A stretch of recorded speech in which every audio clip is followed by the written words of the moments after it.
E aí, minhas amigas, meus amigos, Vitor do Prato Fundo, mais uma vez com vocês para uma receita incrível. Ainda na saga do pão, mas dessa vez um pãozinho mais macio, fofinho. Ele é tão, mas tão macio que eu chamo ele de ofofo. Durante a minha pesquisa do pão sem sal, vou deixar aqui no card também para vocês poderem olharem depois, caí numa técnica que vem lá da Ásia, que deixa o pão macio, deixa ele mais úmido, faz ele durar mais ainda. Falei, vou ter que testar. E ele é incrível, então bora fazer! 200 gramas de leite desnatado, 40 gramas de farinha de trigo. Mexa sempre, cozinhe até engrossar. O preparo do Tengzone de Yukone eu fiz aqui na panela no fogo, mas você também pode fazer no micro-ondas. Eu fiz depois e funciona da mesma maneira, muito mais rápido e prático.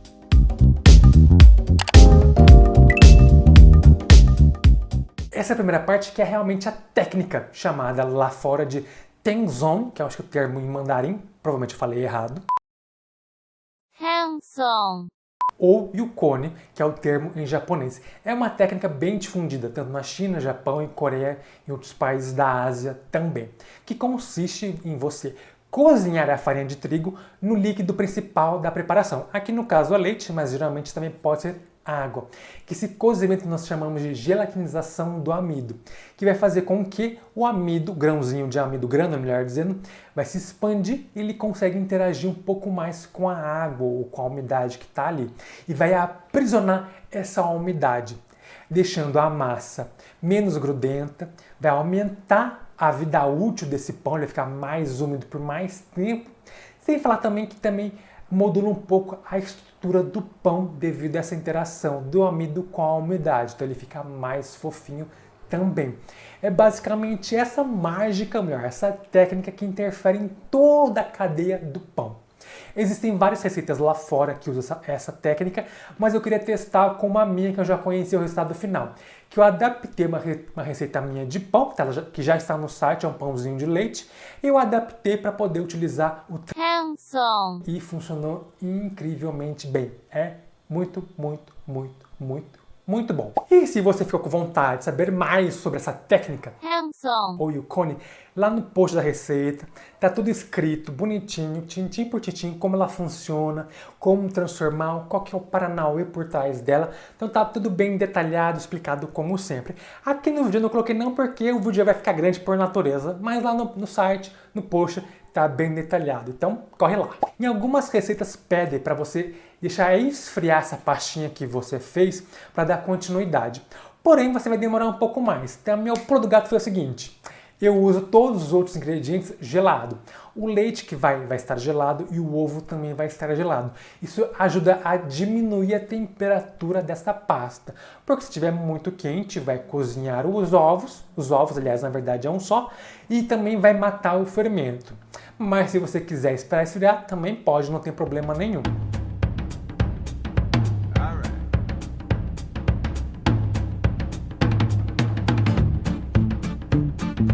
65 gramas de leite desnatado gelado, 75 gramas de óleo vegetal, 40 gramas de açúcar cristal, 6 gramas de sal refinado,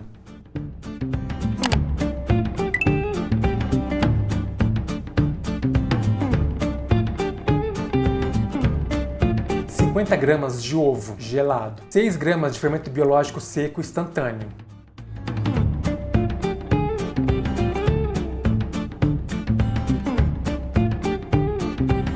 360 gramas de farinha de trigo.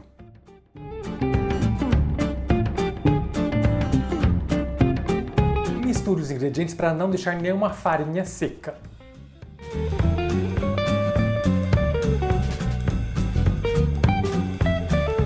Esse descanso é como se fosse uma autólise, mas não chega a ser tanto uma autólise porque é um tempo rápido e tem outros ingredientes que também interferem nesse processo. Mas ajuda a hidratar a farinha e começar a desenvolver um pouco o glúten devido à umidade presente na receita. O principal motivo de eu ter escolhido essa receita para adaptar para a técnica é porque a original não precisa de tanta sova, ela é muito tranquila, é muito rápida de ser feita comparada com outros tipos de pães. Aqui a gente tem que sovar um pouquinho, tem que sovar um pouquinho, mas não se compara com as outras que existem lá fora que usam a mesma técnica. Tem que sovar. E eu não gosto de sovar, porque demora, ainda mais quando tem que gravar, suja tudo, enfim. Então aqui, a sova você pode fazer na mão mesmo, na bancada, é bem tranquilo. É mais para ela ficar mais uniforme a massa e um pouco menos grudenta. Dá para fazer na batedeira, mas como vocês já sabem, eu não recomendo. Aqui eu fiz pro vídeo porque para mim agiliza e eu perco menos tempo quando eu estou gravando. Mas na mão é super tranquilo. É mais para ficar mais coesa a massa. A sova na mão, em torno de uns 10 minutos, vai depender da sua habilidade, e na batedeira é em torno de 6 minutos, mais ou menos.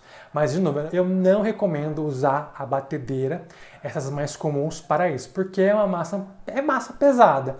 E dependendo da sua batedeira, ela não vai conseguir bater. Aliás, ela pode até conseguir bater, mas vai diminuir a vida útil dela. E nós não queremos isso, ainda mais se ela custar mais de R$1.000, não é verdade, né, minha gente? Então, fica aí a dica.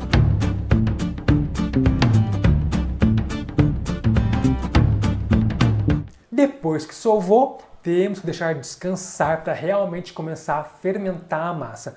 Normalmente é em torno de 1 hora. Porém, este tempo pode variar se estiver mais quente ou mais frio. Quando estiver frio, mais geladinho, demora mais tempo, demora quase 1h30, mais ou menos. Então, tem que ficar de olho. A massa realmente dobra de tamanho.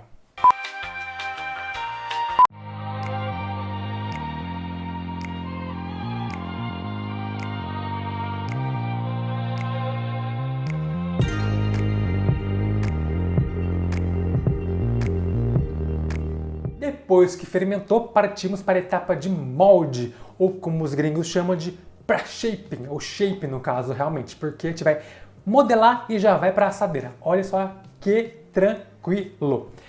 Para você dar o molde, tem várias maneiras. Aqui eu optei de uma técnica asiática também, que a gente divide a massa, aqui no caso em 4 partes, e cada parte vai virar um rolinho, como se fosse um rocambolezinho mais ou menos, para gerar um pãozão grande.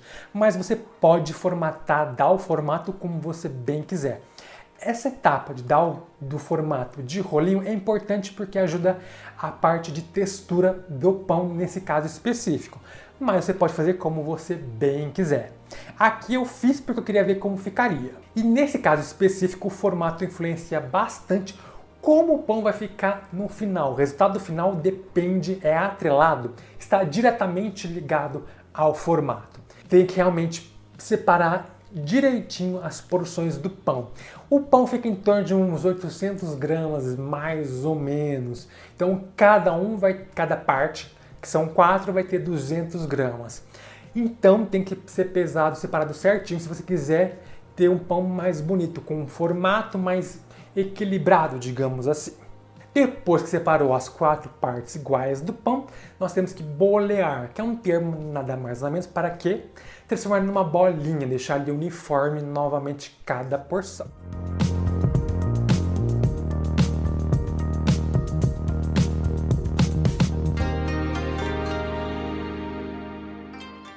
E essa etapa de espera depois que boleou é para relaxar o glúten, porque a gente mexeu, manipulou, ele vai estar um pouco mais tenso. Então é sempre bom deixar ele descansar para ele relaxar novamente.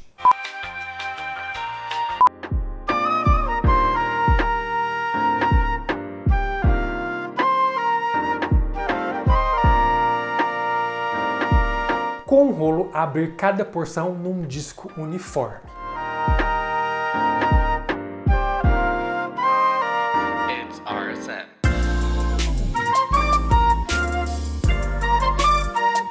Dobrar as laterais ao centro formando um retângulo e com a ajuda do rolo vai abrir este retângulo também, que deve ter em torno de mais ou menos uns 40 centímetros de comprimento por mais ou menos de 8 de largura. A largura vai depender do tamanho da sua forma também, sempre tentando deixar o mais uniforme possível. Em uma das pontas do retângulo, amacete a base para deixá-la mais fina. Enrole o retângulo como se fosse um rocambole, partindo da ponta oposta que você amacetou.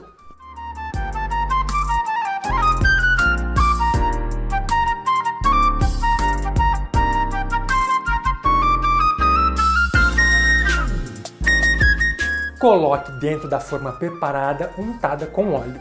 Repita o processo para as outras porções da massa.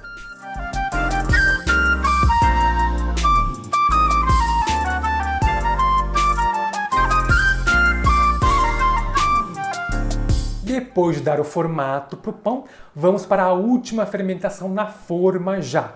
O tempo geralmente é em torno de 1 hora, mas vai depender se estiver mais quente ou mais frio.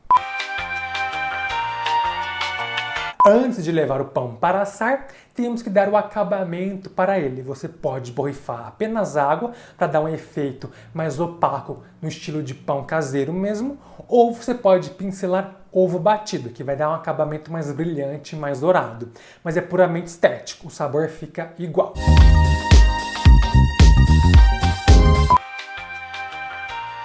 Quando o pão sair do forno, retire da assadeira para ele poder resfriar sobre uma grade. O pão tem que esfriar realmente, tem que deixar esse tempo para ele perder um pouco da umidade, do vapor e tal. O pão vai estar pronto, assado, para que você tenha certeza. A temperatura interna tem que estar acima de 87 graus Celsius. Você consegue medir isso com um termômetro tipo probe ou espeto. É como se fosse também aquele termômetro para carne, que você consegue espetar a preparação.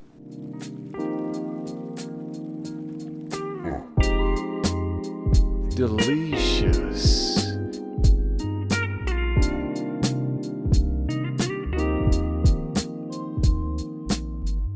E lembrando que vídeos como este, mais detalhados, mais a fundo, só são possíveis graças ao nosso sistema de apoiadores. Se você não sabe do que eu estou falando, é só acessar pratofundo.com/apoie.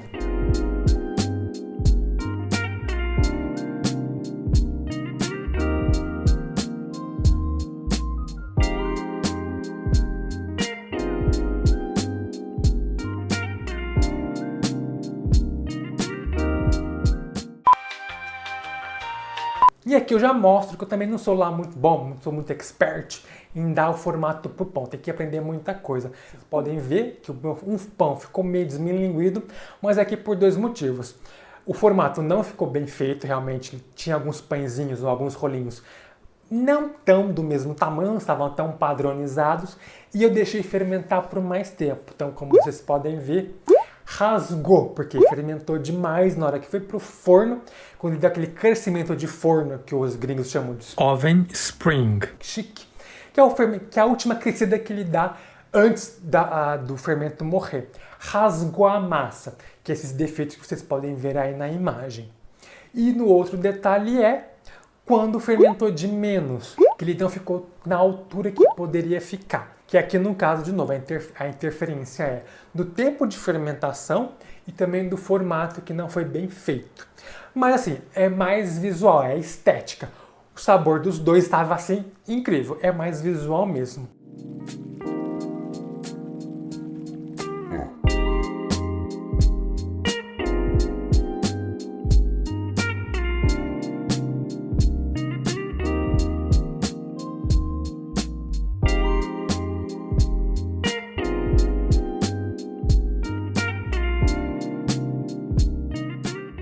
Depois de tudo isso, nós temos esse pão super macio.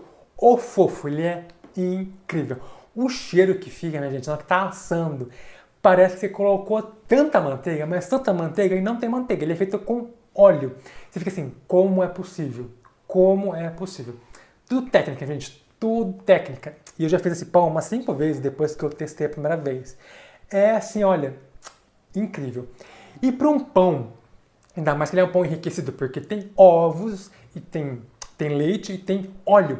Ele é um pão super fácil de fazer, super fácil, e é rápido de estar fazendo. Porque ele só tem 2 fermentações, digamos assim. Tem a primeira que é com a massa toda e depois já na forma para assar. Então ele é um pão realmente rápido comparado com outras receitas, e ele é incrível. Como vocês viram na imagem, a gente pode amacetar que ele volta, parece uma nuvem. Ele é tão gostoso, mas tão gostoso, que dá vontade de comer ele puro, não precisa nem de nada, nem de manteiga, nem de geleia, nada. Ele puro já se vale.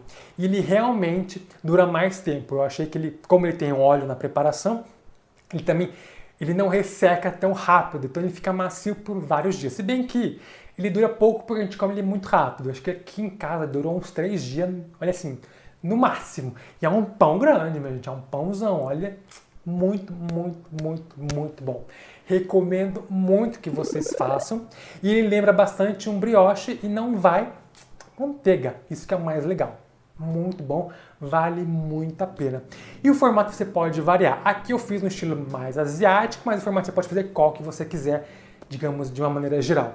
E tendo os cuidadinhos quando você for fazer o formato dele. Fora isso, é uma receita super fácil, sério. Faz em casa mesmo, porque olha, acho que vale muito a pena, vale bastante. Então, espero que tenha gostado, comenta aí, dá joinha, me segue no Instagram e a gente se vê numa próxima. Bye, tchau!